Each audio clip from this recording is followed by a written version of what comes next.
नूतन भाव ग्राम पंचायत गठन होई आज को हेबो 8 वर्ष हेले नूतन पंचायत गठन पर जो सुविधा सुजोग गुड़िक उपलब्ध हेबा कथा ताहा एजावत होई परिला नहीं। आज भी पिलाए हाईस्कल पाठ पढ़ा पड़ोशी पंचायत को जाउथिबा दृश्य देखा जाउछि। केवल सेतिक नुहे किछि पिलांको नदी पर्वत पार होई जिबाको पड़ुथिबा बेले किछि पिलांको 6 ରୁ 7 किलोमीटर दूर पड़ोशी पंचायत को पाठ पढ़ा लगी जिबाको पड़ुछि। आ ए सब कारणरो किछि पिला पाठ छाड़िबाको मध्य बाध्य हेउछन्ति।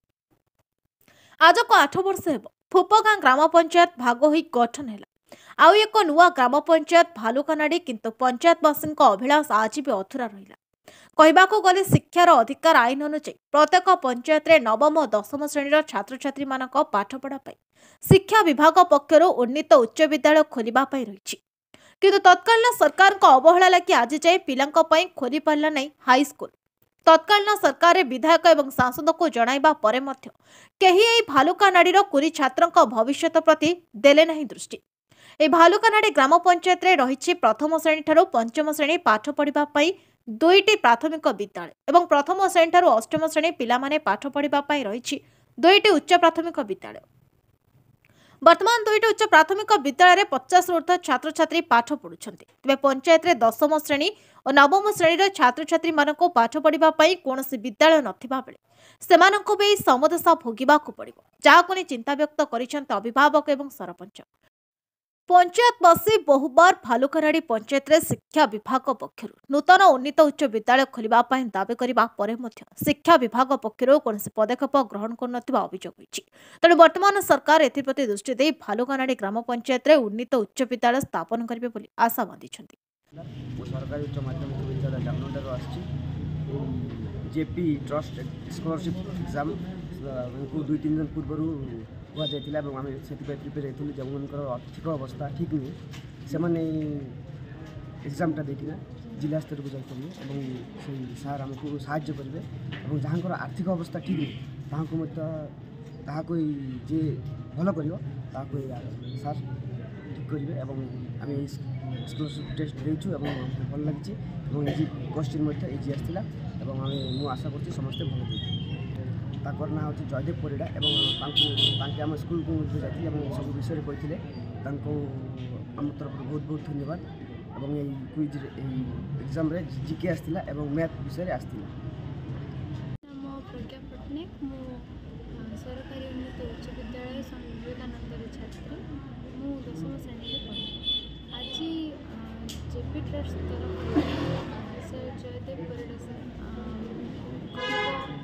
आर्थिक माने आर्थिक स्थिति जो पिला माने शिक्षक नाहांती से स्कॉलरशिप रो व्यवस्था करिसंती एवं एठारे 50 मार्क परीक्षा होता जो कि समस्त पिला माने भल करिसंती बोली मु आशा करुछि। आम विद्यालय गला वर्ष ता आग वर्ष अनेक गुड़े पिला आसती एवं जिला स्तर को जाती आर्थिक स्थिति सुदृढ़ ना पिला माने स्कॉलरशिप व्यवस्था जो लाभवान हो पार। ये गत वर्ष ठारू जेपी एजुकेशनल ट्रस्ट गठन होगा परे आमर कर्मकर्ता मानकर एक बैठक बसीथिला। मैनेजमेंट तरफ गोटे निष्पत्ति निगला जे नवरंगपुर जिला शिक्षा क्षेत्र में सबुठु पछुआ जिला। तार विभिन्न कारण अच्छे पछुआ किछि पिला प्राइमरी स्टेज रे ड्रप आउट करछंती, किछि एमई स्कूल स्टेज रे समान ड्रप हो जाउछंती, किछि मैट्रिकुलेशन परे 10th पर्यंत पास पढ़ा पर्यंत परे ड्रप आउट हो जाउछंती। तेणु जेपी एजुकेशनल ट्रस्ट एक चिंता कला जे ए अंचल जो पछुआ अंचल हिसाब से आम आज पर्यंत शिक्षा क्षेत्र में परिगणित होदी किसी गुणिची मशार साहाय्य अंतत करा जाई परिबो ଅନ୍ତତଃ ଯେଉଁ ଆଦିବାସୀ କିମ୍ବା ଗରିବ ପିଲାମାନେ କୁର୍ସି ତୋରା ବେନରା ଏଭଳି ବୁର୍ଜା ଏଭଳି ଅଞ୍ଚଳରେ ଯେଉଁମାନେ ଅଛନ୍ତି କିମ୍ବା ସିଂସାରୀ ଅଞ୍ଚଳରେ ସେ ସମସ୍ତଙ୍କୁ ଯଦି ଆମେ କିଛି ମାତ୍ରାରେ ସାହାଯ୍ୟ କରିପାରିବା ତାହେଲେ ଅନ୍ତତଃ ଏ ଡ୍ରପ୍ ଆଉଟ୍ରୁ କିଛି ପିଲା ଅନ୍ତତଃ ଉପକୃତ ହେବେ ଏବଂ ଯେଉଁମାନେ ଆର୍ଥିକ ଦିଗରୁ ସ୍ୱଚ୍ଛଳତା ନଥିବା ଦୃଷ୍ଟିରୁ କଲେଜ କ୍ୟାରିୟରରେ ସେମାନଙ୍କର ନାମ ଲେଖାଇ ପାରୁନାହାନ୍ତି ସେମାନଙ୍କୁ ଅନ୍ତତଃ କିଛି ସାହାଯ୍ୟ ଯଦି କରାଯାଇପାରିବ ଆର୍ଥିକ ସାହାଯ୍ୟ ତାହେଲେ ସେମାନେ କଲେଜରେ ତାଙ୍କର ନାଁ ଲେଖିପାରିବେ। ଏଇଭଳି ଏକ ଚେଷ୍ଟା ଜେପି ଟ୍ରଷ୍ଟ ତରଫରୁ କରାଯାଇଛି ଏବଂ ପ୍ରତ୍ୟେକ ବର୍ଷ ଆମ ଉମରକୋଟ ବ୍ଲକ ଅଞ୍ଚଳରେ ଥିବା ସମସ୍ତ ସରକାରୀ ବେସରକାରୀ ସ୍କୁଲର ଛାତ୍ରଛାତ୍ରୀମାନଙ୍କୁ ମେଧାବୀ ଅଛନ୍ତି କିନ୍ତୁ ଆର୍ଥିକ ସ୍ୱଚ୍ଛଳତା ନଥିବା ଯୋଗୁଁ ସେମାନେ କଲେଜରେ ତାଙ୍କର ନାମ ଲେଖାଇ ପାରୁନାହାନ୍ତି ସେମାନଙ୍କୁ ଅନ୍ତତଃ କିଛି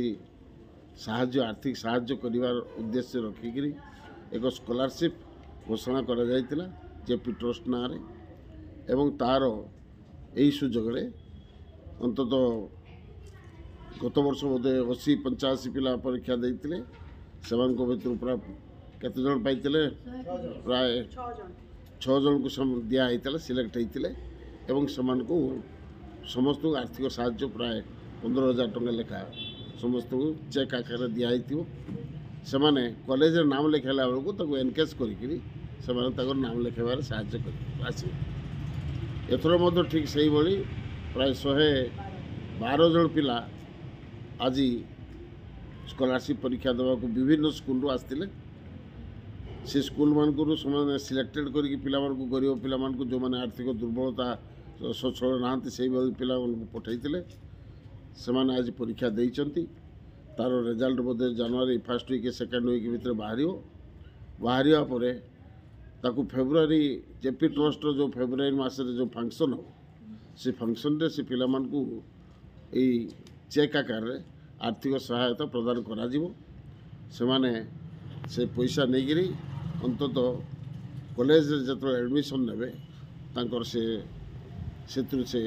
ସାହାଯ୍ୟ ପାଇବେ ଏବଂ ନିଜର ନାମ ଲେଖାଇ ପାରିବେ। ଇଏ ହେଲା ମୁଖ୍ୟ କଥା। ଆଜି ମୁଁ ଯେଉଁ ବିଭିନ୍ନ ସ୍କୁଲର ହେଡ଼ମାଷ୍ଟରମାନେ ଏବଂ ସାର୍ମାନେ ଆସିଥିଲେ ସେମାନଙ୍କ ସହିତ ବାର୍ତ୍ତାଳାପ ସମୟରେ ମୁଁ ଅନୁଭବ କଲି ଯେ ଶିକ୍ଷା କ୍ଷେତ୍ରରେ ନବରଙ୍ଗପୁର ପଛୁଆ ହେବାର ମୁଖ୍ୟ କାରଣ ହେଉଛି ଆମର ପ୍ରକୃତରେ କୌଣସି ଗୋଟେ ନିର୍ଦ୍ଦିଷ୍ଟ ନୀତି ନାହିଁ ଯଦି ବି ନୀତି ଅଛି ତାକୁ ପରିଚାଳନା କରିବା ପାଇଁ ଏକ୍ଜିକ୍ୟୁସନ୍ରେ ବହୁତ ଅବହେଳା ହେଉଛି। ଗୋଟେ ହାଇସ୍କୁଲରେ ପ୍ରାୟ 100ରୁ ଉର୍ଦ୍ଧ୍ୱ ପିଲା ଅଛନ୍ତି 10th କ୍ଲାସ୍ରେ 80-100 କୁର୍ସି ତୋରା ଭଳିଆ ବେକୱାର୍ଡ଼ ଏରିଆରେ ମଧ୍ୟ ସ୍କୁଲର ସଂଖ୍ୟା କମ୍ ଥିଲେ ଗୋଟେ ହାଇସ୍କୁଲ ଯେହେତୁ ଅଛି ଗୋଟେ ହାଇସ୍କୁଲରେ 100ରୁ ଉପରେ ପିଲା ପାଠ ପଢ଼ୁଛନ୍ତି 10th କ୍ଲାସ୍ରେ ପାସ୍ କରିବେ ଯଦି ସେମାନେ ଯେଉଁ ପାସ୍ କରିବେ କଲେଜ ହିଁ ନାହିଁ ଆମର ଏ ଅଞ୍ଚଳ ନବରଙ୍ଗପୁର ଜିଲ୍ଲାରେ ତାଙ୍କର ସେମାନେ କିଭଳି ଭାବରେ ହାୟର କ୍ଲାସ୍ କେମିତି ପାଠ ପଢ଼ିବେ ତେଣୁ ସରକାର ଏ ଦିଗରେ ଗୋଟେ ନୀତିଗତ ଭାବରେ ନିଷ୍ପତ୍ତି ନେବାର ଆବଶ୍ୟକତା ଅଛି ଏବଂ ଆମର ଲୋକପ୍ରତିନିଧିମାନେ ମଧ୍ୟ ଏଥିରେ ଦାବି ଉପସ୍ଥାପନ କରିବା ଦରକାର ଯେ ଅନ୍ତତଃ କଲେଜ ପିଲାମାନଙ୍କର 10th କ୍ଲାସ୍ ପାସ୍ କରିବା ପରେ ହାୟର କଲେଜରେ ପାଠ ପଢ଼ିବା ପାଇଁ ତାଙ୍କର କଲେଜର ମଧ୍ୟ ବ୍ୟବସ୍ଥା ହେବା ଉଚିତ ଅଛି। ଦ୍ୱିତୀୟ କଥା ହେଲା ଏ ଟିଚର୍ସ ମାନେ ମଧ୍ୟ ଯେଉଁମାନେ ଅଛନ୍ତି ସେଠି ତାଙ୍କର ଷ୍ଟାଫ୍ ନାହାନ୍ତି ଯଥେଷ୍ଟ ପିଲାମାନଙ୍କୁ ପାଠ ପଢ଼ାଇବା ପାଇଁ ଆଉ ସେମାନେ ଯେଉଁ ଫେଲ୍ ହେବାର କାରଣ ହେଉଛି ପିଲାମାନଙ୍କର ଯଥେଷ୍ଟ ମାତ୍ରାରେ ଷ୍ଟାଫ୍ ତାଙ୍କର ନାହାନ୍ତି ସେମାନଙ୍କୁ ମଧ୍ୟ ଏ ଦିଗରେ ମଧ୍ୟ ସରକାର କିଛି ଗୋଟେ ତ୍ୱରିତ ଆକ୍ସନ୍ ନେବା କଥା। ଆମ ଜିଲ୍ଲାର ଶିକ୍ଷାମନ୍ତ୍ରୀ ନିଜେ ଅଛନ୍ତି ଏଠି ନିତ୍ୟାନନ୍ଦ ବାବୁ ତେଣୁ ଇଏ ତ ଗୋଟେ ଉଚିତ କଥା ହେବ ଯେ ଆମ ଜିଲ୍ଲାରେ ଯଦି ଆମ ପିଲାମାନଙ୍କ ପ୍ରତି ଦୃଷ୍ଟି ନାହିଁ ଆମ ସ୍କୁଲମାନଙ୍କ ପ୍ରତି ଦୃଷ୍ଟି ନାହିଁ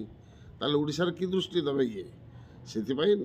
ଅନ୍ତତଃ ଶିକ୍ଷାମନ୍ତ୍ରୀଙ୍କ ଦୃଷ୍ଟି ଆକର୍ଷଣ କରିବା ପାଇଁ ମୁଁ ଚାହେଁ ସେ ଅନ୍ତତଃ ଏ ଦିଗରେ ଯଥେଷ୍ଟ ମାତ୍ରାରେ ନିଜ ଏରିଆ ଯେହେତୁ ଅଛି ରାୟଗଡ଼ ଉମରକୋଟ ଇଏ 2ଟି ବ୍ଲକର ଅନ୍ତତଃ ଯଥେଷ୍ଟ ପରିମାଣ ବିଭିନ୍ନ ଗାଁ ଗଣ୍ଡା ଭିତରେ ଯେଉଁ ହାଇସ୍କୁଲ ଅଛି ତାକୁ କେମିତି ଭାବରେ ଆହୁରି ହାୟର ସେକେଣ୍ଡାରୀ ସ୍କୁଲ କରାଯାଇପାରିବ ସେ ଦିଗରେ ଉଦ୍ୟମ କରିବେ ଏବଂ ପିଲାମାନଙ୍କ ପାଇଁ ଯଥେଷ୍ଟ ମାତ୍ରାରେ ଷ୍ଟାଫ୍ ପ୍ରତ୍ୟେକ ସ୍କୁଲରେ ଯୋଗାଇ ଦେବେ। ଧନ୍ୟବାଦ। उमरकोट श्रीनिवास ରିପୋର୍ଟ बहुजन मीडिया।